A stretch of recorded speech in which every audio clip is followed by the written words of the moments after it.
আসসালামু আলাইকুম, welcome back. So আজকে এই ভিডিওতে আমি আপনাদের সাথে কথা বলবো সিএসএস ব্যাকগ্রাউন্ড নিয়ে। সো ব্যাকগ্রাউন্ড কি বা কিভাবে ব্যাপারে কাজ করে। সো আশা করছি আপনি সিএসএস প্লেলিস্টটি ফলো করবেন। সো আমার চ্যানেলে গিয়ে আপনি সিএসএস একটি কমপ্লিট একটি প্লেলিস্ট আছে। সো এই প্লেলিস্টটি ফলো করে আপনি সিএসএস প্রত্যেকটি স্টেটমেন্ট বা কিভাবে কাজ করে সিএসএস দিয়ে আপনি কি কি করতে পারেন জিনিসটি বুঝতে পারেন। সো এখন কথা বলবো সিএসএস ব্যাকগ্রাউন্ড কি। সো পূর্বের ভিডিওতে বলছি সিএসএস কালার প্রপার্টি কিভাবে ইউজ করে কাজ করেন। সো দেখতে পাচ্ছেন এখানে অনেকগুলো ব্যাকগ্রাউন্ড প্রপার্টি আছে। সো ব্যাকগ্রাউন্ড প্রপার্টি কি কি? একটা হচ্ছে background colour. So by default background আপনি যদি ব্যাকগ্রাউন্ড ইউজ করেন, সো ব্যাকগ্রাউন্ড কালার আছে, ব্যাকগ্রাউন্ড ইমেজ আছে। আপনি আপনার ওয়েবসাইটে ব্যাকগ্রাউন্ড ভাবে ইমেজ অ্যাড করবেন, ব্যাকগ্রাউন্ড রিপিট সেকশন, কিভাবে একটা ইমেজ দেখবেন অনেকবার চলে আসছে একটি। তারপরে ব্যাকগ্রাউন্ড অ্যাটাচমেন্ট, ব্যাকগ্রাউন্ড পজিশন, তারপরে লাস্টে কথা বলছে ব্যাকগ্রাউন্ড শর্টেনলি। আপনি কিভাবে একটি ব্যাকগ্রাউন্ড প্রপার্টি দিয়ে আপনি সবগুলো স্টেটমেন্ট আপনার ওয়েবসাইটে একই মেথডে কাজ করবেন বা একই প্রপার্টি বা একই অ্যারেঞ্জমেন্টে কাজ করতে পারেন। সো এই জিনিসটি আমি আপনাদের সাথে দেখাবো কিভাবে এই জিনিসটা আমি কাজ করি। So here I am. So এখান থেকে জাস্ট আপনি দেখতে পাচ্ছেন যে অনেকগুলো আমি জাস্ট আগের ভিডিওতে, সো যেহেতু আমি কালার আমি যদি লিখি যে ব্যাকগ্রাউন্ড ব্যাক GROUND ব্যাকগ্রাউন্ড নিয়ে কথা বলছি, ব্যাকগ্রাউন্ড লিখে আমি জাস্ট এটা যেহেতু ফাইল আগের মতোই আছে জাস্ট এখান থেকে লিঙ্ক করে দিয়েছি। সো এখান থেকে আমি জাস্ট এটা কি করি, জাস্ট আমি এটা ডিলিট করে দিলাম। সো ডিলিট করে দিলাম, যে কন্ট্রোল সেভ করি এন্ড দেন আমি ভিউ করতেছি।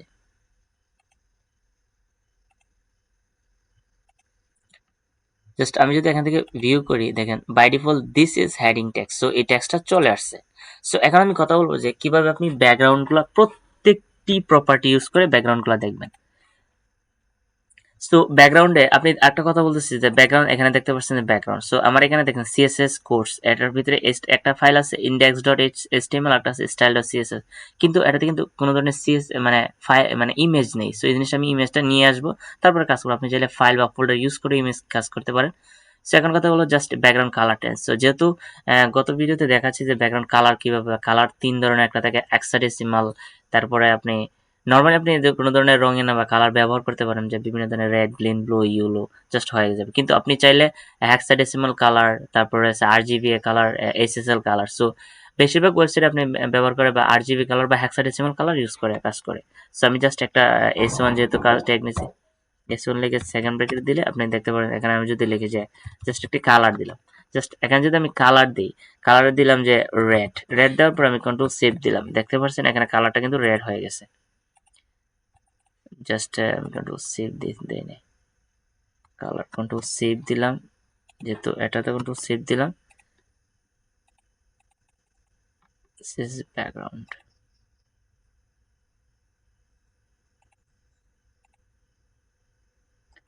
দেখতে পাচ্ছেন এখানে S1 দেওয়া হয় না, আমি জাস্ট এখান থেকে লিখি যে S1 দিয়ে, যেহেতু S1 ট্যাগ আমি যখন একটু দেখতে পাচ্ছেন যে ব্যাকগ্রাউন্ড কালারটা কি হচ্ছে, রেড হয়ে গেছে। এখন আমি ব্যাকগ্রাউন্ড প্রপার্টি ইউজ করবো।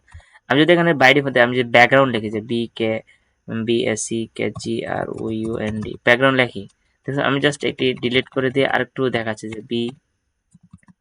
জাস্ট আমি বিএ লেখার পর এখানে দেখেন অনেক ধরনের ব্যাকগ্রাউন্ড প্রপার্টি আছে। Background filter, visibility, background attachment, background clip, background colour, image, origin, position, repeat. So প্রত্যেকটি স্টেটমেন্ট আপনাদের সাথে নিয়ে কাজ করেন, যে মোস্ট ইম্পর্টেন্ট যে স্টেটমেন্টগুলো আছে আপনি ব্ল্যান্ড মোড, পজিশন, XYZ, আপনি এই জিনিসটা কাজ করতে পারবেন। জাস্ট আমি অনলি ব্যাকগ্রাউন্ড কালারটা ইউজ করবো। আমি জাস্ট ব্যাকগ্রাউন্ড কালার নিয়ে কথা বলবো, কালার লিখলাম। সো ব্যাকগ্রাউন্ড কালার লেখা আমি যদি লিখি যে এখানে গ্রিন লেখার কন্ট্রোল সেভ দিলাম এন্ড দেন আপনি এখানে থেকে যদি কন্ট্রোল দেখেন, যেহেতু আপনি HTML এর মধ্যে আমি বলছিলাম যে এলিমেন্ট আছে, এলিমেন্টগুলো একটা হলো ব্লক এলিমেন্ট আর একটা হলো inline element.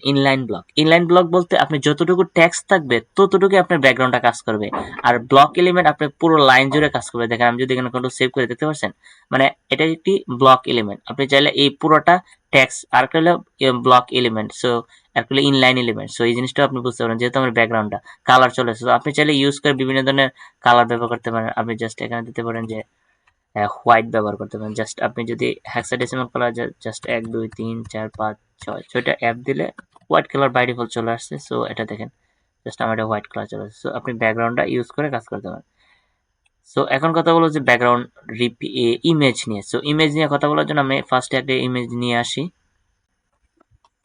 So here I am. So এখান থেকে দেখেন একটা ইমেজ নিয়ে আসছে। সো ইমেজটা অনেক বড়, যেহেতু ব্যাকগ্রাউন্ড ইমেজ হিসেবে কাজ করবে, জাস্ট অনেক বড়। জাস্ট দেখতে পাচ্ছেন আমি এটার নেমটা চেঞ্জ করে ABCD দিয়ে আমি জাস্ট এটা জাস্ট আমি যদি এখান থেকে এটা ডিলিট করে, আমি যদি এখানে লিখি যে ব্যাকগ্রাউন্ড কালারটা ঠিক আছে, ব্যাকগ্রাউন্ড কালারটা ওটা জাস্ট কন্ট্রোল দিয়ে আপনি স্ল্যাশ প্রেস করে এটা কি করতে পারেন, আপনি এটা কমেন্ট করতে পারেন। সো এখানে যদি আমি লিখি যে ব্যাকগ্রাউন্ড কালার দেখতে পারেন, background image, just background image use করে আপনি জাস্ট ইউআরএলটা প্রেস করবেন, যে ইউআরএল বলতে আপনি ইউনিফর্ম রিসোর্স লোকেটর। সো এটার আপনি লোকেশনটা দিয়ে দিবেন, জাস্ট এটা আমি ফার্স্ট ব্র্যাকেট দিয়ে আপনি জাস্ট লেখেন যে বিসিডি, লেখার পরে ডট আপনি যে জেপিজি জাস্ট কন্ট্রোল সেভ করলে আপনি বুঝতে পারবেন যে ইমেজটা চলে আসছে, যে এখান থেকে ইমেজটা চলে আসবে।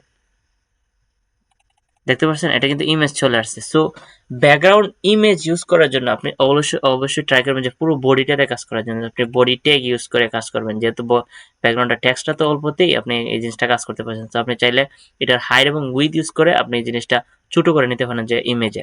কিন্তু এখন যেহেতু ব্যাকগ্রাউন্ড ইমেজটা অনেক বড়, আমি জাস্ট এটা কি করি, বডি ট্যাগের মধ্যে ইউজ করি। বডি ট্যাগ বলতে কি, আপনি দেখতে পাচ্ছেন যে এখান থেকে বডি থেকে এই বডি পর্যন্ত মানে পুরোটা নিয়ে কাজ করবে, জাস্ট পুরোটা নিয়ে আপনার কাজ করবে ব্যাকগ্রাউন্ড ইমেজটা। আমি জাস্ট দেখাচ্ছি যা, এখান থেকে কালারটা আমি রেড করে দিচ্ছি, রেড এন্ড দেন রেড, যেহেতু রেড করে দিচ্ছি আর ব্যাকগ্রাউন্ডটা এখান থেকে উঠিয়ে ডিলিট করে দেওয়ার পর কন্ট্রোল সেভ দিলাম, দেখেন এখানে ব্যাকগ্রাউন্ড কাজ করবে না এখন। সো এখানে কিন্তু ব্যাকগ্রাউন্ড নাই। সো আপনি অলওয়েজ ব্যাকগ্রাউন্ড বডি যেহেতু উপরে ট্যাগ, আপনি জাস্ট বডিটা নেবেন, বডি লেখার পরে সেকেন্ড ব্র্যাকেট দিবেন, যেখানে এখানে লিখবেন যে background colour. So background image not a colour. So just image লেখে আপনার যে ইউআরএল লেখার পরে আপনি ফার্স্ট ব্র্যাকেট দিয়ে আপনি লিখবেন যে এবিসিডি। জাস্ট আপনি চাইলে আপনার রিকমেন্ডেশনের যে ফাইলগুলো নেমগুলো চেঞ্জ করে, যেহেতু অনেক বড় ধরনের ফাইল থাকে। So JPG and then control save, দেখেন আপনি পুরোটা ব্যাকগ্রাউন্ড জুড়ে ইমেজটা চলে আসছে, দেখতে পাচ্ছেন, যেহেতু অনেক বড় ইমেজটা দেখতে পাচ্ছেন। এটা আপনি চাইলে এটার হাইড এবং উইথ সিলেক্ট করে দিতে পারেন, যে বডির এজ এ হাইড এবং উইথ ব্যাকগ্রাউন্ড ইমেজের বিভিন্ন ধরনের। আপনি যদি ব্যাকগ্রাউন্ডটা ইউজ করেন, যে ব্যাকগ্রাউন্ড এখন কথা বলছি, ব্যাকগ্রাউন্ড যেহেতু ইমেজটা ইউজ করছি, সো ইমেজটা অনেক বড়, বুঝতে পারছেন। সো আপনি চাইলে দেখতে পাচ্ছেন, আমি যদি কন্ট্রোল দেখতে, একটা কথা হচ্ছে এখানে দেখতে পাচ্ছেন ব্যাকগ্রাউন্ড রিপিট চলে আসছে। সো দেখতে পাচ্ছেন এখানে একবার ইমেজ আর আবার এখানে ইমেজ। সো এটাকে বলা হয় background repeat. So by default ব্যাকগ্রাউন্ডটা রিপিট আকারে থাকে। সো এখানে হরিজন্টালি আপনি জাস্ট এখান থেকে আরো ছোট করতে পারেন, যে এখান থেকে 25%, আমি এখান থেকে আরো ছোট করতে পারতেছি না। সো বাই ডিফল্ট একটা কি করতে পারে, আপনি ব্যাকগ্রাউন্ড রিপিট হয়ে গেছে, দেখতে পাচ্ছেন এখানে আছে নিচে আছে। সো এটা কিন্তু বাই ডিফল্ট রিপিট হয়ে থাকে। সো বাই ডিফল্ট রিপিট হতেছে। তো আপনি চাইলে কি করতে পারেন, এটা ব্যাকগ্রাউন্ড রিপিটটা অফ করে দিতে পারেন। আমি যদি লিখি যে ব্যাকগ্রাউন্ড রিপিট, দেখেন এখানে দেওয়া আছে ব্যাকগ্রাউন্ড রিপিট, দেখতে পাচ্ছেন ব্যাকগ্রাউন্ড রিপিটটা বাই ডিফল্ট থাকে। এখানে আপনি যাবেন যে নো রিপিট, নো রিপিট লিখলে কি হয় দেখতে পাচ্ছেন, কন্ট্রোল সেভ দিয়ে আপনি নো রিপিট লিখবেন, জাস্ট এই জিনিসটা নিচে থাকবে না, দেখতে পাচ্ছেন, জাস্ট অনলি একটা ইমেজ আছে, দেখতে পাচ্ছেন। আমার ইমেজের ফাইলটা অনেক বড় হিউজ পরিমাণ, এই কারণে এই জিনিসটা অনেক চলে আসে। দেখেন টেক্সটটা কত ছোট হয়ে গেছে, যেহেতু টেক্সটটা আমি যদি এটা কন্ট্রোল দিয়ে যদি স্ক্রল করি, দেখবেন এটা আস্তে আস্তে বড় হচ্ছে।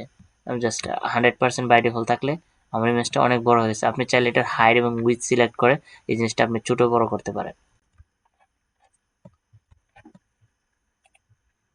সো আরেকটা কথা হচ্ছে ব্যাকগ্রাউন্ড রিপিট এক্স এবং রিপিট ওয়াই। আপনি চাইলে কিন্তু নো রিপিট ইউজ না করে রিপিট এক্স দিতে পারেন। রিপিট এক্স বলতে আপনি দেখতে পাচ্ছেন, রিপিট এক্স বলতে আপনি এটা হলো হরিজন্টালি দেখেন, ব্যাকগ্রাউন্ড রিপিট জাস্ট আপনি এইভাবে থাকবে, নিচে কোনো ধরনের ব্যাকগ্রাউন্ড রিপিট নাই। যেহেতু ইমেজটা অনেক বড়, তাহলে আমি দেখাতে পারছি না ইমেজটা, জাস্ট একটি স্ক্রিনশট নেই। আমি জাস্ট এতটুকু স্ক্রিনশট নেই, জাস্ট এতটুকু, দেখতে পাচ্ছেন আমি ইমেজটা এতটুকু স্ক্রিনশট নিয়ে আমি জাস্ট কন্ট্রোল সেভ দিলাম, জাস্ট স্ক্রিনশট ডট পিএনজি। আমি ফাইলটা এখানে নিয়ে আসি,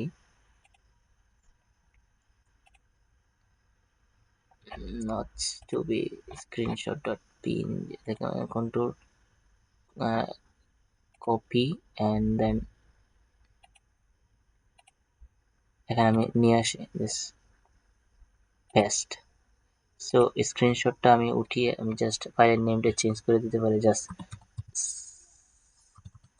স্ক্রিন দিয়ে আমি ইন্টারপ্রেস করে আমি জাস্ট এখান থেকে দেখাচ্ছি যে আপনি এবিসিডি ফাইলটা যেহেতু ইমেজটা অনেক বড়, আপনি ইমেজটা ইউজ না করে ছোট একটা ইমেজ ইউজ করতে পারেন। জাস্ট এখান থেকে স্ক্রিন নিতে পারেন, যে screen SCREEN, file name data কিন্তু পিএনজি। কন্ট্রোল সেভ করলে দেখতে পারেন এখন যে ইমেজটা অনেক ছোট, দেখতে পাচ্ছেন? মানে ইমেজটা কিন্তু অনেক ছোট হয়ে গেছে। জাস্ট আমি যদি এটা একটু বড় করে নিচ্ছি, দেখতে পাচ্ছেন? মানে এটা হলো বাই ডিফল্ট কিভাবে থাকে, আমি যদি এটা জাস্ট আমি উঠিয়ে দিয়ে কন্ট্রোল সেভ করি, দেখেন ব্যাকগ্রাউন্ড রিপিট থাকে বাই ডিফল্ট, উপরে নিচে দেখছেন অনেকগুলা চলে আসছে। সো আপনি দেখতে পাচ্ছেন অনেকগুলো বাই ডিফল্ট আপনি চলে আসছে। সো আপনি চাইলে এগুলো কন্ট্রোল ডি বা ভি প্রেস করে আপনি জাস্ট স্ক্রল করে এগুলো ছোট বড় করে নিতে পারেন। আমি যদি রিপিট এক্স লিখে, দেখেন রিপিট এক্স লাগলে শুধু এক্স অক্ষ বরাবর বা হরিজন্টাল বরাবর দেখেন, মানে লেফট থেকে রাইট বরাবর আপনি এটা স্ক্রল হচ্ছে। যতটুকু ছোট করবেন, যত ছোট করবেন আপনি এতটুকু বড় মানে আপনি থাকবে। আপনি যদি চাচ্ছেন যে ব্যাকগ্রাউন্ড রিপিট ওয়াই থাকে, সো এটি ভার্টিক্যালি আপনাকে উপর নিচে দেখাবে শুধু, দেখতে পাচ্ছেন? দেখতে পাচ্ছেন অনলি অনলি ভার্টিক্যালি দেখাচ্ছে। সো আপনি চাইলে এটাকে আপনি কি করতে পারেন, নো রিপিট ইউজ করে আপনি এটা তো রিপিটটা কাজ, আপনি লিখতে পারেন যে no repeat. No repeat use করলে এটা কোনো ধরনের রিপিট হবে না, জাস্ট ইমেজটা অনলি একটা ইমেজ চলে আসবে। দেখতে পাচ্ছেন? আমি জাস্ট এটা বড় করে নিচ্ছি, 100% করে নিলাম। সো আপনি চাইলে এই প্রসেসটি ব্যবহার করে ব্যাকগ্রাউন্ডে কাজ করবে, যেহেতু আমি বডি ট্যাগের মধ্যে ইউজ করছি ব্যাকগ্রাউন্ডটি, এবং ব্যাকগ্রাউন্ডের যে বডি ট্যাগের মধ্যে এখন বলতে পারেন বডি ট্যাগটা পুরোটা চলে আসছে না, কারণ এটার একটি নির্দিষ্ট একটি হাই পিক্সেল ওয়াইজ কাজ করছে, যেহেতু পিক্সেলের মধ্যে কাজ করছে আপনি চাইলে এটাই হাইড ওয়াইজ ইউজ করে পুরোটা ইমেজটা নিয়ে আসতে পারেন। সো এখন কথা বলবো যে background attachment. So background attachment কি? দেখবেন অনেকগুলো টেক্সট বা অনেকগুলো ওয়েবসাইট আপনি দেখবেন যে স্ক্রল করার কারণে দেখবেন এটা অনেক সময় ব্যাকগ্রাউন্ড অ্যাটাচমেন্ট একটা হলো ফিক্সড আর একটা হলো স্ক্রল। স্ক্রল বলতে আপনি জাস্ট উপর থেকে নিচে ইউজ করার কারণে আপনি কি হচ্ছে, আপনি এগুলো ব্যবহার করতে পারেন। জাস্ট আমি যদি এখান থেকে দেখাই যে ব্যাকগ্রাউন্ড ফিক্সড এবং স্ক্রল কি, আপনি জাস্ট এখানে পি লেখে, আমি যদি জাস্ট লিখলাম যে পি টেক্সট লিখে, আমি লিখলাম যে আমি অনেকগুলো টেক্সট নিয়ে আসছি, আগে গুগল থেকে টেক্সট নিয়ে আসি যে লরেন লার্মিসন টেক্সট জেনারেট, জাস্ট লার্মিসন থেকে আমি টেক্সটগুলো কপি করে নিয়ে আসছি। জাস্ট এখান থেকে আমি জাস্ট কপি করলাম, যে কন্ট্রোল সি দিয়ে কপি করে আমি জাস্ট পেস্ট করে দিলাম, জাস্ট পেস্ট করে দিলাম। সো এভাবে আমি কি করতে পারি, জাস্ট পুরোটা copy and then paste and then paste and then paste then paste. So অনেকগুলো টেক্সট এখানে আমি নিয়ে আসলাম, দেখতে পাচ্ছেন? আমি যখন একটু সেভ করে দেখতে পাচ্ছেন এটা কিন্তু বডির ভিতরে। সো অনেকগুলো টেক্সট নিয়ে আসছি, জাস্ট আরো পেস্ট করি, জাস্ট কন্ট্রোল সেভ দিলাম, দেখতে পাচ্ছেন? আমি যদি স্ক্রল করি দেখতে পাচ্ছেন এটা কিন্তু বাই ডিফল্ট ইমেজটা কিন্তু আমি বডিতে ইউজ করছি। সো বাই ডিফল্ট টেক্সটগুলো ইউজ করার কারণে আমি স্ক্রল করলে বাই ডিফল্ট কি থাকে, এটা স্ক্রল থাকে, মানে এটা উপর নিচে হয়ে যায়। আমি যদি ফিক্সড করি যে ব্যাকগ্রাউন্ড পজিশন, এখান থেকে যদি আমি ইমেজটাকে লিখি যে ব্যাকগ্রাউন্ড অ্যাটাচমেন্ট, ব্যাকগ্রাউন্ড দেখেন এখানে দেওয়া আছে ব্যাকগ্রাউন্ড অ্যাটাচমেন্ট, দেখেন ব্যাকগ্রাউন্ড অ্যাটাচমেন্ট থাকে একটা, আমি যদি লিখি যে ফিক্সড, ফিক্স লাগার পর কন্ট্রোল সেভ দিয়ে দেখেন আপনি টেক্সটগুলো ওলট পালট হবে। দেখেন আমি কিন্তু এখনো রিলোড দেই নাই, জাস্ট আমি যদি এখানে স্ক্রল করি দেখুন এটা উপর নিচে হয়ে, কিন্তু আপনার টেক্সটগুলো উপর নিচে হবে। কিন্তু আমি যদি কন্ট্রোল সেভ করি, আমি যদি দেখেন এখানে স্ক্রল করছি, দেখতে পাচ্ছেন এটা ইমেজটা কিন্তু স্ক্রল হয় না, এটা কিন্তু ফিক্সড হয়ে গেছে। এগুলো আপনি দেখবেন বিভিন্ন ধরনের মেনু বারে কাজ করে, ওয়েবসাইটের মধ্যে উপরের দিকে থাকে, দেখবেন আপনি স্ক্রল যতই করবেন কিন্তু মেনুটা ঠিক থাকে, আপনার মেনু কোনো পরিবর্তন হয় না। কিন্তু বাই ডিফল্ট কি থাকে, এটা আপনি স্ক্রল থাকে, বাই ডিফল্ট থাকে স্ক্রল, এস সি আর, দেখেন এখানে এস সি আর ও ডবল স্ক্রল থাকে। আপনি স্ক্রল বাই অ্যাটাচমেন্ট স্ক্রল দিলেও চলে, না দিলেও হয়। আপনি জাস্ট কন্ট্রোল সেভ করলে কি হবে, দেখেন এটা স্ক্রল হয়েছে। আমি যখন স্ক্রল দেখতে পাচ্ছেন এটা বাই ডিফল্ট কি থাকে, scroll. Background position, so position আপনি এটা কোথায় চাচ্ছেন, আপনি চাচ্ছেন না আপনার ইমেজটা উপরে থাকবে, আপনার ইমেজটা না, আপনার ইমেজটা চাচ্ছেন রাইটে থাকবে। সো আপনি চাচ্ছেন যে আপনার ইমেজটা লেফটে থাকবে, সো মানে রাইট নিচে থাকবে। সো এই জিনিসটার জন্য আপনি কি করতে হবে, ব্যাকগ্রাউন্ড আপনাকে ব্যাকগ্রাউন্ড পজিশন ইউজ করতে হবে। আমি যদি লিখি যে ব্যাকগ্রাউন্ড, জাস্ট ব্যাকগ্রাউন্ড পজিশন কোথায় আছে দেখতে পাচ্ছেন, দেখেন ব্যাকগ্রাউন্ড পজিশন আছে। আপনি যদি লেখেন যে right right right top, right top লিখে আমি যখন সেভ করি, এখানে দেখতে পাচ্ছেন কি আসছে, দেখতে পাচ্ছেন এটা রাইটে চলে আসছে এন্ড দেন টপ সাইডে, উপরের দিকে টপ রাইট, মানে যেহেতু আমরা বডিতে ইউজ করছি ইমেজটা বডিতে ইউজ করার কারণে আপনি জাস্ট এটা যেহেতু রাইট টপে সিলেক্ট করছি, আমি যদি রাইটে লিখি কিন্তু এটা যদি আমি বটমে লিখি যে রাইট বটম, জাস্ট বটম মানে নিচের দিকে বটম যদি লিখি, দেখেন এটা স্ক্রল করলে কি হচ্ছে, এটা নিচে চলে আসছে, দেখেন রাইট বটম। আমি যদি কন্ট্রোল দেখেন এটা রাইট বটম, দেখতে পাচ্ছেন আমি টেক্সট যতটুকু আছে টেক্সটের ভিতরে কাজ করছে। আমি যদি রাইট বটমে কাজ করি দেখতে পাচ্ছেন। সো আপনি চাচ্ছেন যে এটা রাইট বটম হয় লেফট বটম, লেফট বটম হবে, এল ই অ্যাপটি লেফট বটম, জাস্ট লেফট বটমে ক্লিক করে আপনি কাজ করলে প্রত্যেকটা স্টেপ বাই স্টেপ দেখেন লেফট বটম চলে আসছে, বুঝতে পারছেন? এটা লেফট বটম চলে আসছে। সো এখন কথা বলবো যে only background short and property. So এতক্ষণ আমরা কি কথা বলছি? Background image, background colour, background repeat, background attachment, position, আপনি কিভাবে প্রত্যেকটি আলাদা আলাদা অ্যাট্রিবিউট ইউজ করে আপনি কাজ করবেন। কিন্তু এখন কাজ করবেন অনলি ব্যাকগ্রাউন্ড। আপনি অনলি ব্যাকগ্রাউন্ড ইউজ করে আপনি সবগুলো প্রপার্টি আপনার স্টেপ বাই স্টেপ আপনি নিয়ে আসতে পারেন। কিন্তু এর জন্য আপনাকে স্কোয়ার মেনটেন করতে হবে। আপনি সর্বপ্রথম ব্যাকগ্রাউন্ড কালার ব্যবহার করবেন, তারপরে ব্যাকগ্রাউন্ড ইমেজ, তারপরে রিপিট, তারপরে অ্যাটাচমেন্ট, তারপরে পজিশন। কিন্তু আপনি যদি এখান থেকে কোনো কিছু মিসিং করেন তাহলে কিন্তু সমস্যা নেই, আপনি জাস্ট ব্যাকগ্রাউন্ড কালার দিলেও চলবে, না দিলেও, কিন্তু আপনি চাচ্ছেন যে ব্যাকগ্রাউন্ড, সেই জিনিসটা দেখাচ্ছি কিভাবে কাজ করে। সো এখান থেকে জাস্ট আপনি যদি, আমি জাস্ট S1 ট্যাগটা আমি মুছে দিচ্ছি, জাস্ট সবগুলো মুছে দিয়ে আমি জাস্ট লিখলাম যে বডি। সো বডি লিখে আমি যদি সেকেন্ড ব্র্যাকেট দিই, আমি যদি কন্ট্রোল সেভ করি, দেখতে পাচ্ছেন এখানে কোনো ধরনের জাস্ট অনলি টেক্সটটা থাকবে, যেহেতু অনলি টেক্সট আছে কিন্তু কাজ করে না। টেক্সট আছে যেহেতু আমি HTML কোড ইউজ করছি, টেক্সটটা কাজ করতেছে। সো এই জিনিসটা বাই ডিফল্ট থাকবে, জাস্ট এই জিনিসটা আমি দেখাচ্ছি। এখন আমি যদি অনলি ব্যাকগ্রাউন্ড ইউজ করি, ব্যাকগ্রাউন্ড ইউজ করলে আপনি প্রত্যেকটি স্টেটমেন্ট নিয়ে আসতে পারেন। ব্যাকগ্রাউন্ড, আপনি ব্যাকগ্রাউন্ড লেখার পর আমি জাস্ট কালারটা দিলেন যে রেড, দেখতে পারেন রেড দেওয়ার কারণে আপনি কিন্তু পুরো ব্যাকগ্রাউন্ড কালারটা কি হবে? রেড হয়ে যাবে, দেখতে পাচ্ছেন? আপনি কিন্তু, আপনি চাইলে ব্যাকগ্রাউন্ড থেকে এখানে রেড দিয়ে আপনি জাস্ট দিতে পারেন যে ইমেজ ইউআরএল দিলেন। এই ইমেজ ইউআরএল দেওয়ার পরে আপনি লিখলেন যে স্ক্রিন ডট পিএনজি, জাস্ট আপনি পিএনজি ইমেজ দিলেন, কি হচ্ছে দেখতে পাচ্ছেন? ইমেজটা আপনার কালারটা চলে আসছে ইমেজটা, কিন্তু আপনার কালারটা না দিলেও চলবে। আমি জাস্ট, আমি যদি কেটে দেই, কিন্তু আপনি চাচ্ছেন যে ব্যাকগ্রাউন্ড ইমেজ, আপনি চাচ্ছেন যে নো রিপিট দিবেন, নো রিপিট, রিপিট, রিপিট দিয়ে কন্ট্রোল সেভ করবেন। দেখেন প্রত্যেকটি স্টেপ বাই স্টেপ আপনি জাস্ট স্পেস ব্যবহার করে কাজ করবেন। জাস্ট আপনি এখান থেকে রিপিট এক্স বা রিপিট ওয়াই দিতে পারেন, আমি জাস্ট হাইড উইথ ব্যবহার করে আপনি প্রত্যেকটি স্টেটমেন্ট আপনি, তারপর হচ্ছে আপনি ব্যাকগ্রাউন্ড পজিশন দিতে পারছেন, ব্যাকগ্রাউন্ড পজিশন রাইট টপ বা লেফট দিয়ে কাজ করতে পারবেন। সো ব্যাকগ্রাউন্ড অ্যাটাচমেন্ট আপনি দিলেন যে ফিক্সড, সো ফিক্সড দিতে পারেন, তারপরে রাইট টপ, রাইট টপ দিয়ে আমি যদি কন্ট্রোল সেভ করি, আমি কিন্তু অনেকগুলো প্রপার্টি লিখছি, একটা দুইটা তিনটা চারটা।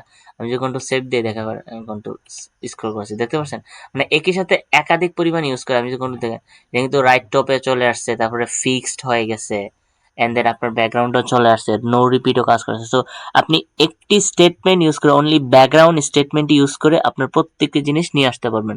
সো এটা হচ্ছে shortcut, short and property. So আশা করি এই ভিডিওটি আপনাদের অনেক হেল্পফুল হয়েছে। সো পরবর্তী নেক্সট ভিডিওতে আমি আপনার সাথে কথা বলছি সিএসএস এর বর্ডার কিভাবে কাজ করে, সো এই জিনিসটা নিয়ে। সো আশা করি আপনি এই প্লেলিস্টটি ফলো করবেন। তো আপনি প্লেলিস্টটি ফলো করলে আপনি অনেকগুলো জিনিস বুঝতে পারবেন এবং শিখতে পারবেন। সো আপনার ওয়েবসাইটটা অনেক স্ট্রং হবে। So best of luck. So আশা করি এই ভিডিওটি এতটুকুই। Good bye.